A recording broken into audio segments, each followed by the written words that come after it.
আরবি জিন শব্দের অর্থ গুপ্ত বা অদৃশ্য। তবে আধুনিক পদার্থবিজ্ঞানের antimatter, quantum superposition, quantum tunnelling আর প্যারালাল ইউনিভার্সের মতো থিওরিগুলো দিয়ে এই অদৃশ্য জিনদের অস্তিত্বের ধারণা তুলনা করা যেতে পারে। প্রথমেই আমরা অ্যান্টিম্যাটার থিওরি দিয়ে বিশ্লেষণ করব। পার্টিকেল ফিজিক্সের তথ্য মতে পৃথিবীতে যেমন বস্তু রয়েছে তেমনভাবে অবস্তুও থাকতে পারে, অর্থাৎ পদার্থের বিপরীতে প্রতিপদার্থ। আসুন বিষয়টির আরেকটু ব্যাখ্যা দিই। যেভাবে কণা দ্বারা পদার্থ গঠিত হয়, ঠিক তেমনিভাবে প্রতিকণা দ্বারা প্রতিপদার্থ গঠিত হয়। উদাহরণস্বরূপ, একটি প্রতি ইলেকট্রন এবং একটি প্রতি প্রোটন মিলিত হয়ে গঠন করে একটি প্রতি হাইড্রোজেন পরমাণু, যেমন করে একটি ইলেকট্রন ও প্রোটন মিলে তৈরি করে একটি হাইড্রোজেন পরমাণু। এছাড়াও কণা এবং প্রতিকণা মিলিত হলে যেভাবে পূর্ণ বিলয়ের মাধ্যমে সকল শক্তি বিমুক্ত হয়, তেমনি পদার্থ এবং প্রতিপদার্থের মিলনে পূর্ণ বিলয়ের সৃষ্টি হয় বলে ধারণা করা হয়েছে। এ ধরনের পূর্ণ বিলয়ের ফলে প্রকৃতপক্ষে উচ্চ শক্তির ফোটন এবং বহু কণা প্রতিকণা জোড়ার সৃষ্টি হয়। এই পূর্ণ বিলয়ে বিমুক্ত কণাগুলোর মধ্যে বিপুল পরিমাণ শক্তি থাকে। এই শক্তির মান পূর্ণ বিলয়ের ফলে সৃষ্ট বস্তুসমূহের নিশ্চল ভর এবং মূল পদার্থ প্রতিপদার্থ জোড়ার অন্তর্ভুক্ত বস্তুসমূহের নিশ্চল ভরের পার্থক্যের সমান। অর্থাৎ আমাদের মহাবিশ্বে যত পার্টিকেল আছে ঠিক তত পরিমাণ অ্যান্টিপার্টিকেল আছে। তবে এই অ্যান্টিপার্টিকেলগুলো কিন্তু অদৃশ্য। এগুলোর মুভমেন্ট কোনো যন্ত্র দ্বারা পর্যবেক্ষণ করা যায় না, কিন্তু বিজ্ঞান এগুলোর অস্তিত্বকে অস্বীকার করতে পারছে না। এবার হিসেব করুন, পৃথিবীতে প্রায় 800 কোটি মানুষ আছে। অ্যান্টিপার্টিকেল থিওরি অনুযায়ী প্রতিটি মানুষের জন্য একটি করে প্রতি মানুষ থাকলে সেগুলোর সংখ্যাও হবে 800 কোটি। এগুলো মানুষের মতোই কিন্তু অদৃশ্য। এখন এগুলোকে জিন বলা হলে তা কি খুব বড় ভুল হবে? এবার আসি কোয়ান্টাম সুপারপজিশনে। এ বিশাল মহাবিশ্বে যেমন এক এক জায়গায় এক এক রকম পরিবর্তন দেখা যায়, ঠিক তেমনিভাবে কোয়ান্টাম স্তরেও বস্তুর আচরণ অদ্ভুতভাবে পরিবর্তিত হয়। একটি কণা একসাথে একাধিক অবস্থানে থাকতে পারে এবং এখানে কোনো সীমারেখা নেই। একে বলা হয় সুপারপজিশন।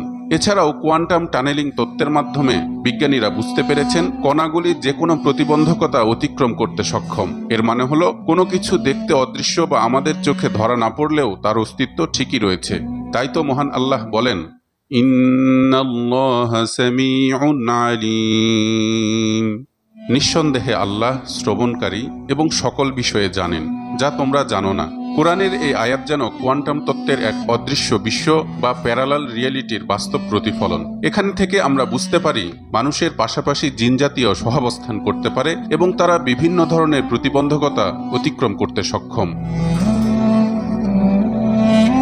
এখন বাকি রইল প্যারালাল ইউনিভার্স থিওরি। এটি এমন একটি আকর্ষণীয় ধারণা যা বর্তমান বিজ্ঞানীরা গবেষণা করছেন। তা হল সমান্তরাল মহাবিশ্ব বা প্যারালাল ইউনিভার্স থিওরি। আমাদের মহাবিশ্বের বাইরে আরেকটি বিশ্ব একই সময়ে বিভিন্ন অবস্থানে আলাদা আলাদা নিয়মে চলতে পারে, অথচ এই ধারণা আল্লাহ দিয়ে রেখেছেন আজ থেকে প্রায় 1500 বছর আগে। ইরশাদ হচ্ছে, আল্লাহুল্লাযী খালাকা সাবআ সামাওয়াতিন ওয়া মিনাল আরদি মিসলাহুন্না ইয়াতানাজ্জালুল আমরু বাইনাহুন্না লিতা'লামু আন্নাল্লাহা আলা কুল্লি শাইইন কাদির وأن الله قد أحاط بكل شيء علما।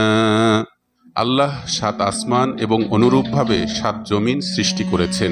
এসবের মধ্যে তার আদেশ অবতীর্ণ হয় যাতে তোমরা জানতে পারো আল্লাহ সর্বশক্তিমান এবং সবকিছু তার জ্ঞানের মধ্যে। আসমান এবং জমিন যে একাধিক স্তরে বিভক্ত তা কোরআনে প্রায় একাধিক স্থানে আলোচনা করা হয়েছে। কোরআনের এই ধরনের সৃষ্টির বিবরণ আগেকার দিনের বিজ্ঞানীদের কাছে কল্পনার মতো মনে হলেও আধুনিক বিজ্ঞান একেই এখন মাল্টিভার্স বা অনন্ত মহাবিশ্ব নামে অভিহিত করছে। তাহলে ফলাফল কি দাঁড়ালো? আমাদের জগতের মতো যদি আরেক জগৎ থাকে, সেখানে জিন জাতির বসবাস করাটা কি খুব অযৌক্তিক কিছু? তাছাড়া জিনদেরকে যে একেবারেই দেখা যায় না, বিষয়টা কিন্তু এমনও নয়। পবিত্র কোরআন ও হাদিসে জিনের আকৃতি বিষয়ক যেসব বর্ণনা এসেছে তা মৌলিকভাবে 3 প্রকার। 1. অদৃশ্যমান, আকৃতিবিহীন, শুধু এদের শারীরিক উপস্থিতি টের পাওয়া যায়। এরা এমন ক্ষমতাবান যে আকাশে উঠতে পারে। 2. দৃশ্যমান, এরা মানুষের মতো আকার ধারণ করে মানুষের সাথেই বসবাস করে, কিন্তু আপনি নিজেও জানবেন না যে আপনার পাশের লোকটি জিন। 3. এরাও দৃশ্যমান, তবে এরা বিকৃত রূপ, যেমন কুকুর, বেড়াল, সাপ ইত্যাদি রূপ ধারণ করে সমাজে চলাফেরা করে। আধুনিক পদার্থবিজ্ঞানের এই থিওরিগুলো আবিষ্কৃত হয়ে জিন জাতির অস্তিত্ব অস্বীকারের পথ অনেকটা বন্ধ হয়ে গেছে।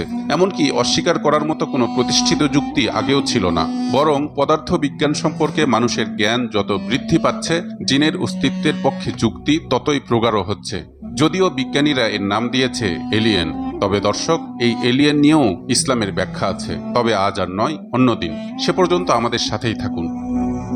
কোরআন হাদিসের বিভিন্ন স্থানে জিনদের অস্তিত্ব, ক্ষমতা এবং তাদের বৈশিষ্ট্য সম্পর্কে বর্ণনা থাকলেও এক শ্রেণীর লোক আছেন যারা এদের অস্তিত্বকে স্বীকার করতে চান না, যারা সবকিছুতে যুক্তি খোঁজেন, সবকিছুকে বিজ্ঞান দিয়ে বিশ্লেষণ করতে চান। দর্শক, আজকের আয়োজন মূলত তাদের জন্যই। আজ আমরা কোরআনের আয়াত ও আধুনিক বিজ্ঞানের থিওরি দিয়ে বিশ্লেষণ করে দেখাবো সত্যিই তারা এই পৃথিবীতে আছে না নেই। জিন জাতি হল ইসলাম ধর্মের মূল গ্রন্থ কোরআনে বর্ণিত এক বিশেষ জীব, যাদেরকে আল্লাহ সৃষ্টি করেছেন তার ইবাদতের জন্য। ইরশাদ হচ্ছে, ওয়ামা খলাকতুল জিন্না ওয়াল ইনসা ইল্লা লিয়াবুদুন। আমি জিন ও মানুষকে কেবলমাত্র আমার ইবাদতের জন্য সৃষ্টি করেছি। কোরআন নাজিল হবার আগেও জিন জাতি সংক্রান্ত বিশ্বাস আরব সহ বিশ্বের বিভিন্ন জাতির মাঝে প্রচলিত